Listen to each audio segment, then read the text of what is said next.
Hello everyone, George Ramblin' Man here. Hope everybody's doing well. I'm cruising through the little small town of Ball Ground, Georgia. All the American flags are out today for Memorial Day, and that's always great to see. Got kind of different topic today for this vlog. I was watching some YouTube videos this past couple of days, kind of about the history of motorcycling and Harley Davidson, and looking at some of the old bikes and how things have evolved over the years. I had a chance to visit the Harley Davidson Museum in Milwaukee a couple of years ago when I was there on business, and that was very interesting. If you ever get a chance to go there, I highly recommend it. But as you know, I've got this brand new 2020 Heritage Classic, and you know, one of the reasons I bought it is because it had a lot of updated features and technology that I really wanted. And I was thinking, as I was riding earlier, and I'm kind of at the end of my Memorial Day ride here, but I was thinking earlier I was riding, I mean, what are the future of motorcycles is going to be, and what are bikes going to be like, what are riding gear going to be like, what are they going to have? And I'm just going to share, you know, a few thoughts of mine where I think things are going. I'm not going to try to make any predictions about, you know, motorcycle companies, Harley Davidson or Indian or anybody else, either staying in business or going out of business. I mean, I don't want to make those kind of predictions, but I'm going to make some kind of generalized thoughts that I have on where motorcycling is going. And I guess I'll pull this vlog out in 20 years and see if I was right or not. But in general, as far as motorcycles go and the types of motorcycles, I think you're seeing more and more of these dual purpose bikes out there, the adventure type bikes, and I think those will continue to grow in popularity.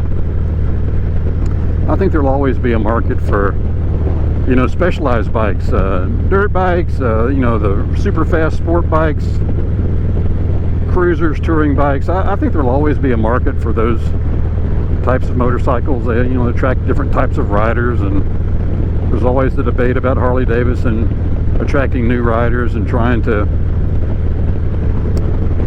you know, cater to a younger crowd. And I know Harley has had a few attempts at trying to come up with some starter bikes,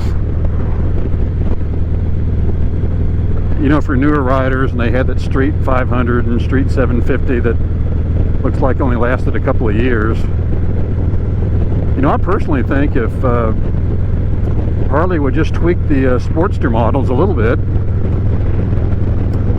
and market those to, you know, newer riders and younger riders, they'd sell even better than they do now. I know a lot of people buy the Sportster because it's just kind of a stripped down bike, you know, a speedometer and not a lot of other things, but you know, I think if they increase the technology on those bikes just a little bit, maybe put some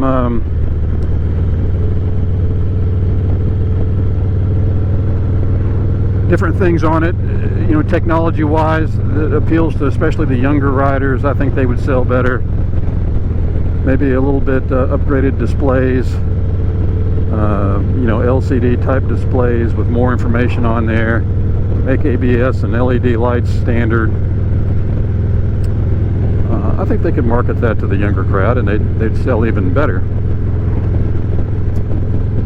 You know, just in general, where do I see motorcycles going? Well, you know, just over the last few years, you've seen the introduction of LED lights and anti-lock brakes and traction control, and I see that continuing to evolve. I think eventually the government's going to mandate that every new motorcycle has ABS brakes, and I think that's a good thing. And I think that other, you know, safety features like traction control, a lot of the Japanese bikes have had those for a while, and BMWs. And I think that you'll continue to see that evolve. You know, Harley's got the reflex rider system out there now, and you know, I think anything that's newer technology that makes riding safer, you know, the cornering ABS, the ABS that works when you're leaning over, and traction control, different ride modes, I think that's going to continue to evolve, and I think eventually all bikes are going to have these things. Same thing with LED lights. I think eventually LED lights are going to be standard on every motorcycle. Headlights, driving lights, turn signals, brake lights, and I see that as being a good thing.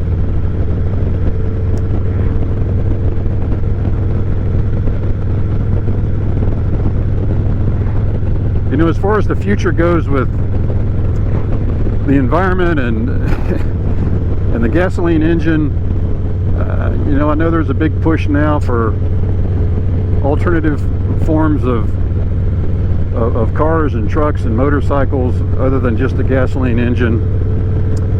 And you know, electric is becoming more and more popular. I mean, Ford's coming out with a new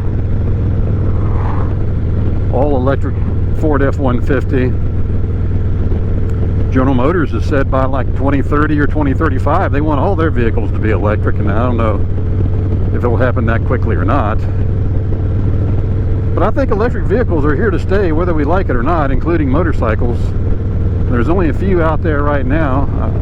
You know, from all I've read about and seen on YouTube of the Harley Davidson Livewire, it's a great bike. And I think that technology will continue to improve. You know, I think battery technology is going to have to get better, and you know, the infrastructure in the country is going to have to grow with it to have enough charging stations around, and the quick charging is going to have to be improved. But I see, you know, I see a future with lots of electric motorcycles, lots of electric cars and trucks out on the road. I'm not, you know, I'm pretty old, so I don't know if I'll ever get to the point where that's all that'll be on the road. I mean, 100 years from now it might be, but right, you know, as far as the next 10, 20 years, I don't think it'll be all electric, but I think it's here to stay. I'm anxious to ride one of the electric motorcycles, the Harley Davidson Livewire. I guess Harley's going to spin that off as its own brand now. So I think it's the future, and you know, whether you like it or not, I think they're here to stay. You know, I don't think the you know, the gasoline engine is going to go away in my lifetime, but 100 years from now, I don't know.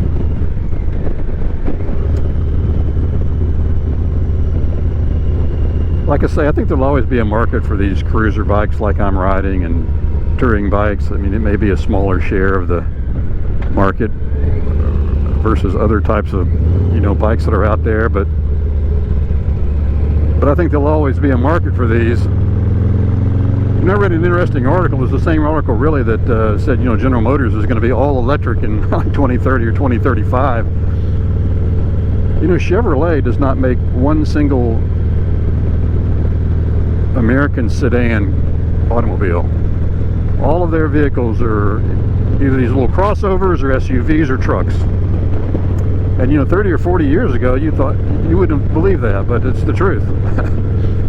So I think there'll be lots of different kind of motorcycles coming out there. I think it would be in Harley's best interest to continue to try to find some, you know, smaller, lighter motorcycles that appeal to younger riders, whether it's introducing new models or improving the Sportster line, as I mentioned before. I think there's a lot of companies that have great starter bikes out there.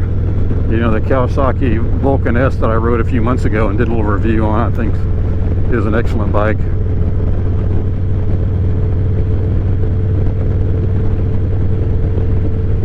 You know, I think this classic styling will be around for a while. I don't see it going away. There'll probably be little tweaks and improvements, and that's fine. And I think you'll see more DCT automatic transmission bikes out there. I haven't ridden one yet, but I'm kind of anxious to do that too. I'd like to ride the new Rebel 1100 and see what that's like. I know the Goldwing DCT is a very popular model. I don't really think I'm ready for that right now. I like shifting the gears and, you know, working the clutch, but you know, I could see as I got older and maybe my clutch hand got a little weaker, you know, an automatic transmission bike wouldn't be such a bad idea.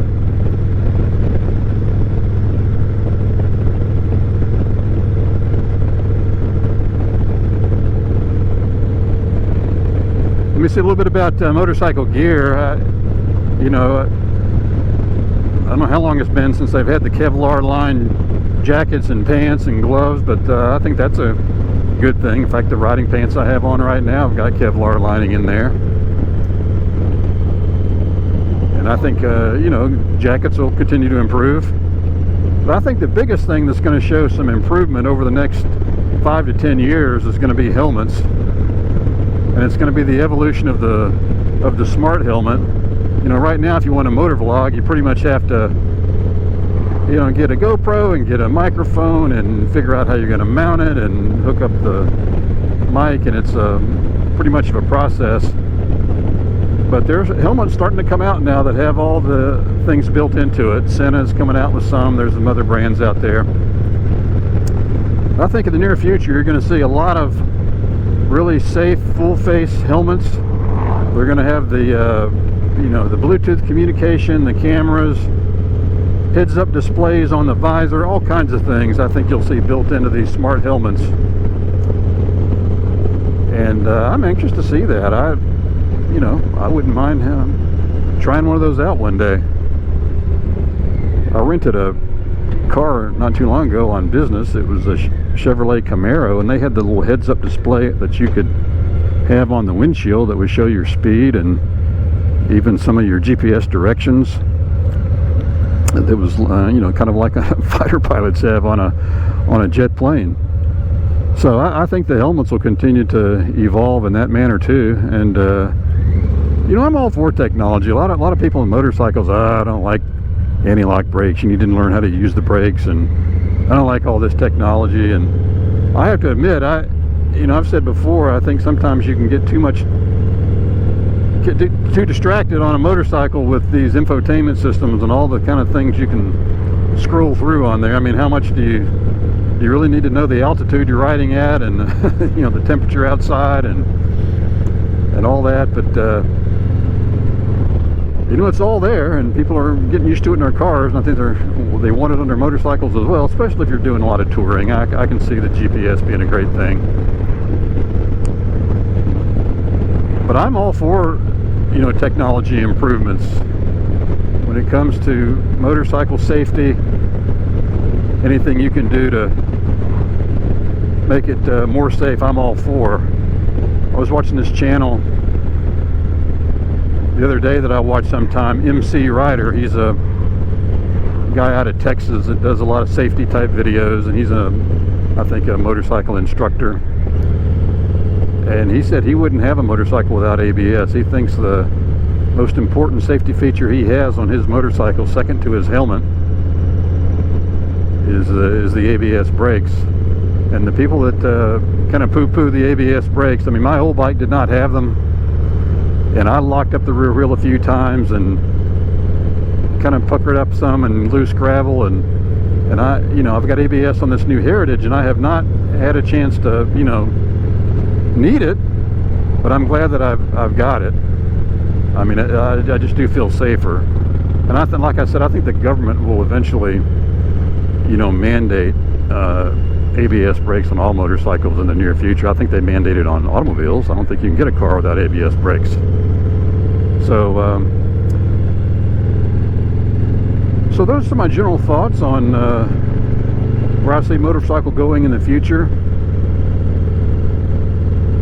You know, I know the demand for motorcycles kind of goes up and down, maybe with the economy, and a lot of people say a lot of younger people aren't interested in motorcycles. I think that motorcycles are around to stay. I don't think they're going to go away. I think there are enough people out there that like them. There'll always be a market for them, and if any one company like Indian gets in trouble, somebody like Polaris will buy them, and if Harley gets in trouble, maybe somebody will buy them. I just don't see the company that's going to completely going out of business. Alright, that's my thoughts on the future. Let me know what you think. This is George Ramble Man. I'm on Georgia Highway 20 here, turning onto Herdsville Road.